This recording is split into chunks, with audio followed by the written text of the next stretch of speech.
السلام علیکم ورحمۃ اللہ۔ ایسی عورتیں کبھی پاک نہیں ہوتی، چاہے جتنا بھی نہا لے، جتنا غسل کر لے، گھنٹوں گھنٹوں شاور کے نیچے کڑی رہے، تب بھی وہ جو ہے پاک نہیں ہوگی۔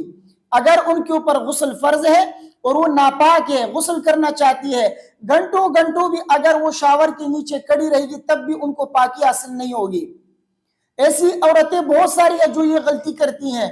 آج کل تو پڑھی لکھی عورتیں، ان پڑھ کی بات نہیں کر رہا، پڑھی لکھی عورتیں جن کے پاس بڑی بڑی ڈگریاں ہوں گی لیکن ان کو طہارت کا مسئلہ معلوم نہیں ہے کہ غسل کیسے کیا جاتا ہے اور غسل کے اندر فرائض کیا ہے، تو یہ غلطی کرتی ہیں وہ عورتیں اور ان کا غسل نہیں ہوتا، ان کو پاکی حاصل نہیں ہوتی ہے۔ تو اس لیے یہ مسئلہ میں آپ کو بتانے جا رہا ہوں، یہ غلطی بتانے جا رہا ہوں۔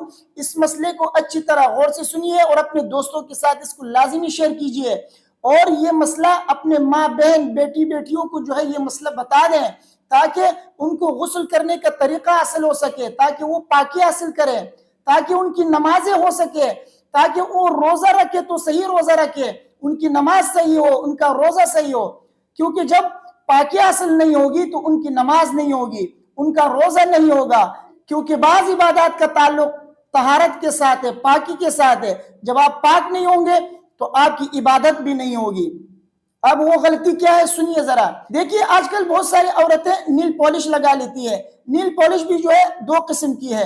ایک نیل پالش تو یہ ہے جو لگانے سے جو ہے صرف مہندی کی طرح اس کا رنگ ہوتا ہے، اس کی تہ جو ہے نہیں جمتی ہے ناخن کے اوپر، تو اس سے جو ہے یہ مسئلہ نہیں ہے، اس کے لگانے سے آپ اگر غسل کریں گے آپ کا غسل ہو جائے گا۔ لیکن بعض نیل پالش ایسی ہے جو جس کے لگانے سے ناخن کے اوپر تہ جم جاتی ہے، وہ پانی نیچے ناخن تک نہیں پہنچتا، جس کی وجہ سے آپ کا غسل نہیں ہوتا۔ کیوں؟ اس لیے کہ غسل کے اندر 3 فرائض ہے، آپ سب کو معلوم ہے، اکثر ساتھیوں کو معلوم ہوگا کہ غسل کے اندر فرائض 3 ہے۔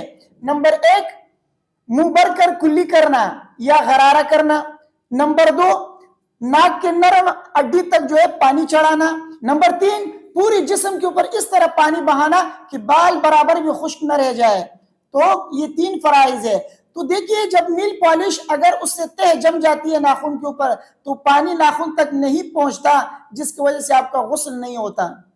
تو اس لیے وہ ماں بہنیں جو نیل پالش لگا لیتی ہے ان کو چاہیے کہ وہ دیکھے اگر نیل پالش کی تہ جم گئی ہے تو اس کو ہٹائے، اس کو ریموو کر رہے وہاں سے، اس کو ہٹانے کے بعد جو ہے پھر غسل کرے۔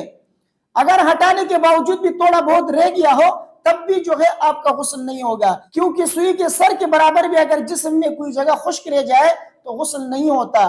تو اس لیے مکمل طور پہ نیل پالش کی تہ کو ختم کرے، اس کے بعد غسل کرے۔ اگر کوشش کرنے کے باوجود بھی مکمل طور پہ ختم نہیں ہوتا، تھوڑا بہت رہ جاتی ہے وہ، اس کے بعد اگر اس کو آپ ہٹائیں گے اس سے نقصان ہونے کا خطرہ ہے تو پھر کوئی بات نہیں، آپ غسل کر سکتے ہیں اس کے بعد۔ لیکن حتی الامکان آپ کوشش کریں کہ نیل پالش کی تہ کو آپ ختم کریں، ختم کرنے کے بعد پھر آپ نہائیں گے تو آپ کا غسل ہوگا، ورنہ آپ کو پاکی حاصل نہیں ہوگی۔ اسی طرح بعض ماں بہنیں جو ہے لپسٹک لگا لیتی ہیں، تو لپسٹک بھی جو ہے ان میں بعض ایسی لپسٹک ہے جس کا تہ جو ہے ہونٹوں کے اوپر جم جاتا ہے، جو کھانے پینے کے باوجود بھی ہٹتا نہیں ہے، تو اس لیے اس طرح لپسٹک کے لگانے کے بعد بھی اگر وہ غسل کر لیتی ہے ان کا غسل نہیں ہوتا۔ اسی طرح وہ مرد حضرات یا وہ ماں بہنیں جو سر کے بالوں کے اوپر مہندی لگا لیتی ہیں یا کلر لگا لیتی ہیں، ان کو بھی یہ بتا دوں کہ بعض کلر ایسے ہوتے ہیں جن کا تہ بالوں کے اوپر جم جاتا ہے۔ اگر وہ تہ والا رنگ ہو، تہ والا جو ہے کلر ہو، تو پھر جو ہے وہ بالوں پر لگانے کے بعد اگر آپ کے اوپر غسل فرض ہو چکا ہے، آپ غسل کریں گے تو آپ کا غسل نہیں ہوگا۔ کیوں؟ اس لیے کہ آپ کے بالوں تک پانی نہیں پہنچے گا۔ جب بالوں تک پانی نہ پہنچے، آپ کے ہونٹوں تک پانی نہ پہنچے، اسی طرح آپ کے ناخن تک پانی نہ پہنچے، تو ان تینوں صورتوں کے اندر آپ کا جو ہے غسل نہیں ہوگا۔ تو اس لیے ان چیزوں میں آپ خاص خیال رکھیے گا۔ اگر آپ نے بالوں کے اوپر مہندی یا کلر لگایا یا اسی طرح ہونٹوں کے اوپر لپسٹک لگایا یا اسی طرح ماں بہنوں نے اپنے انگلیوں کے اوپر جو ہے ناخنوں کے اوپر نیل پالش لگائی ہے، تو ان کو چاہیے کہ وہ خاص طور پہ ان چیزوں کو توجہ دے۔ اگر نیل پالش کی تہ جو ہے ناخن کے اوپر جم گئی ہے، اسی طرح لپسٹک کی تہ جم گئی ہے، اسی طرح کلر کی تہ جو ہے جم گئی ہے، تو ان کو چاہیے پہلے ان کو ہٹا دے، اس کے بعد جو غسل کرے، ورنہ ان کا غسل نہیں ہوگا۔ مجھے امید ہے کہ میری باتیں آپ کو سمجھ میں آ گئی ہوں گی۔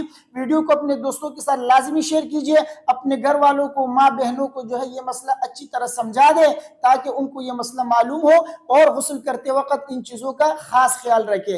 السلام علیکم ورحمۃ اللہ۔